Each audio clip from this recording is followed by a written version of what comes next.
Solidarity has appealed to FlySafair CEO Elmar Conradie to intervene in the ongoing pilot strike, which has entered its second week, particularly the unpredictable scheduling system. Solidarity Secretary General Gideon du Plessis says that the contentious roster issue is causing significant concern among pilots and negatively impacting their personal lives. He revealed that 10 pilots have resigned in the past months due to this, and the union maintains that the deadlock will persist until this demand is met. The strike action has affected flight operations, with 30% of the airline operations being suspended. Now, for more on the FlySafair story, we're joined virtually by Gideon du Plessis. He's General Secretary of Solidarity. Good afternoon, Mr. du Plessis. Thank you very much for joining us on the program. Now, the latest reports are that 90% of your members have rejected the latest offer. Just take us through the details of that offer that was put forward. Yeah, Mthando, thank you very much. Yeah, so the three main issues why it was rejected. The one is regarding the request or demand for the pilots to have 1 weekend off per month. There are certain pilots who have indicated they've been flying now for between 8 to 12 weeks who haven't had a weekend off. So that's the one thing.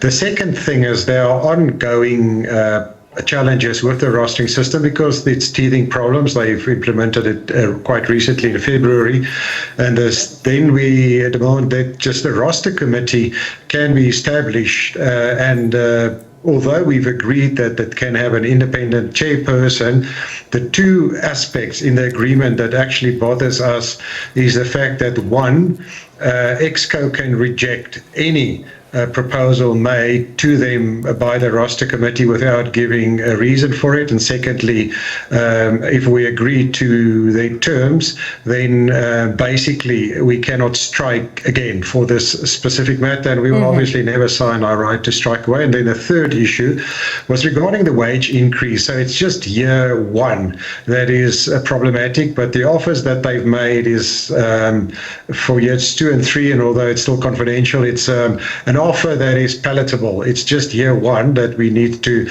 address. So those are the core. They are small little other minor issues, but if we can get over those hurdles, we will have a settlement. So 3 issues essentially. You've got the one around the fatigue issue, because one that is clearly a concern and quite dangerous if you talk about some pilots having worked in excess of 12 weeks with no break. And then you've got the rostering issue. When it comes to the rostering issue, I mean, before that, you would have had a roster that would have been set well in advance, but now we understand that it's monthly. What are the issues around having this roster changed once a month? Yeah, so the initial roster was a fixed pattern, and they were flying on the pattern of a 6-2-6-3. So it's 6 days on, 2 days off, 6 days on, 3 days off. So, and that was it. So you can plan ahead. There was a 10-year that it's been in operation. So when they've changed it to the new open roster system, where they schedule you according to an algorithm, so by the 20th of the month, you hear on which days you will fly the following month. Then after that, you've received that, then you can plan your private life or your family commitments around that. And although they're building at a bit of a flexibility, you know, there are still pilots that say they don't get sufficient rest. To give you an example, so the pilots will say if you get 1 day off, it's not literally always 1 day off, because you can fly until late in the night and get home at close to midnight. So then the first night you don't get a proper night's rest. Then you have the following day off, but the following evening you are flying early the day after that, and then you have to be up at 3 again. So there are 2 nights in a row where you don't get proper rest. So those are the kind of things that bothers the pilots quite a bit. But then, as I said, also it being scheduled in a way that is not predictable, and although they give a slight flexibility here and there that they can swap around, it is something that's a genuine burning issue for pilots, and I can't think why is it so difficult to resolve it, although we understand that it's much easier in the new system. You can have less pilots and fly them harder. So you save money on the number of pilots that you have, because as you mentioned, the pilots are resigning there. And then you can, with a new roster, obviously make them work a lot harder. And that's even in itself is not a healthy situation. So essentially, the pilots want to go back to the fixed schedule that they had before. before February? Well, ideally, but they say if there can be that flexibility to be a guaranteed one weekend off a month, then it can work. And if there are burning issues and they know if they can make a proper case for it, that it will be implemented. And the end result is there's so much unhappiness regardless of the number of resignations. We've just seen a notice by Emirates, for instance, from the 19th until the 22nd of August next month. They're spending 4 days in South Africa to recruit South African pilots. And that's the kind of risk that SAFair is running. If they alienate their pilots, then why will they not go for those interviews? And then the further problem they will have is who will join SAFair now if they know nearly 190 pilots just went on strike because they cannot stand the working conditions. So I think they need to start to think a bit long term. And the view that we have is that they actually kind of want to punish the pilots now for going on strike. And actually it's a plea from the pilots just to listen to us. Now, speaking of that punishment, you say that workers are in fact being intimidated by the employer and that the employer is also spreading false information. What are these alleged falsehoods? So first of all, they're getting phoned. They mentioned the title of the chief operating officer. It may be other people as well that literally phone each one of the striking pilots and basically force them to go back to work. So that is not on. And then the second thing is when they came out with this announcement that the captains are earning 1.8 million to 2.3 million. So you literally take the top level, and our pilots with 20 years and more experience, so they do earn more.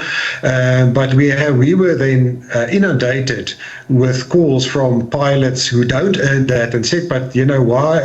Who's earning that? Because if that's the salary that you're earning, we want to earn the same salary because we earn, some of them said, well below that. But then also they try to persuade the public to say that the pilots work only 63 hours a month. So it's 63 hours perhaps in the seat, but they fly a lot more. And then if you add all the other, the administration, the training, the waiting time, then you get to 170, 180 hours if you work at the 163. So the backlash was tremendous. So overnight after that was published, 13 pilots joined us because they were so angry. And I understand there were about 20 pilots who doesn't even belong to Solidarity that also decided to go on strike.